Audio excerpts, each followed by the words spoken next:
Once upon a time, in a small village, lived a poor, unfortunate man with his mother, his wife, and his 6 children in a small one-room hut.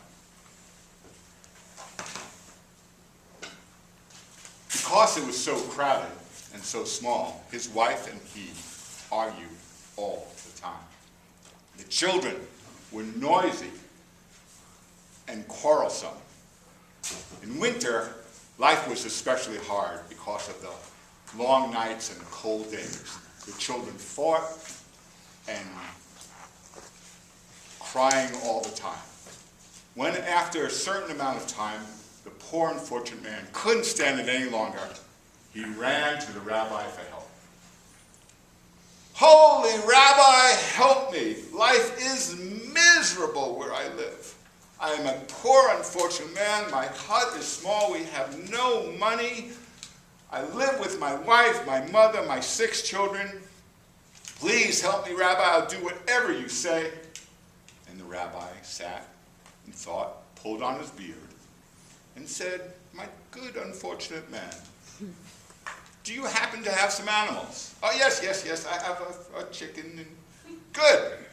Take the chicken.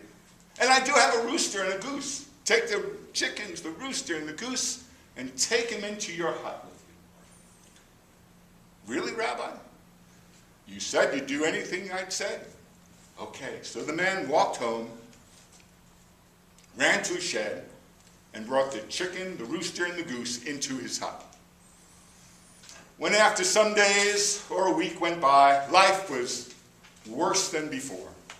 Besides the clucking, the crowing, the honking, there was feathers in the soup.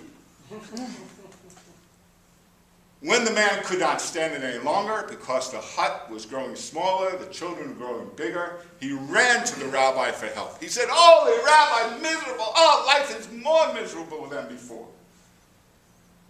Please help me, Rabbi. There's feathers in my soup." And the rabbi thought. He said, "Do you have a goat?"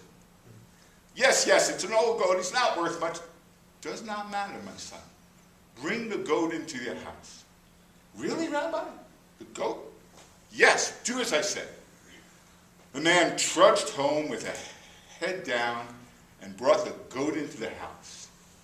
After a few days or a week had gone by, besides the honking, the crowing, and the clucking, there was pushing and butting, and the goat was hitting everything, and the hut grew smaller, and the children grew bigger. When the man couldn't take it anymore, he ran again to the rabbi for help. "Holy Rabbi, look what has befallen me now. Life is much worse than before. There's pushing and trampling everything in my house. My poor, dear, unfortunate man, do you have a cow?" "Rabbi, yes, I do have a cow. I hate to say this, but I do have a cow." "Good. Go home, take the cow into your house."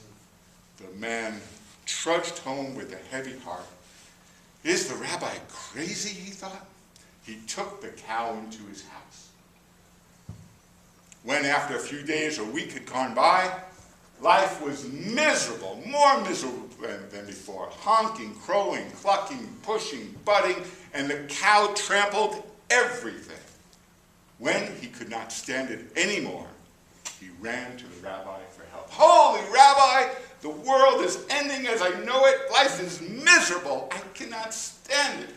Everything has gone wrong. The house is upset. The children are growing bigger. The house is growing smaller. Go home, dear man, and take all the animals out of the house." I will. I'll do that right away, Rabbi." And the man ran home and took all the animals out of the house. There was no crowing, no clucking, no honking, no tramping, no pushing, no butting. That night, his family slept so well and peaceful, and there was no noise, and no crying, and no quarreling. The next day, he ran to the rabbi and said, "Holy Rabbi, you have made life so sweet for me. Without the animals, there is so much room. We are so happy. Thank you, Rabbi."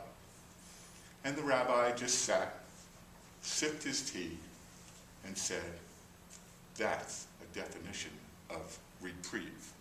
Thank you.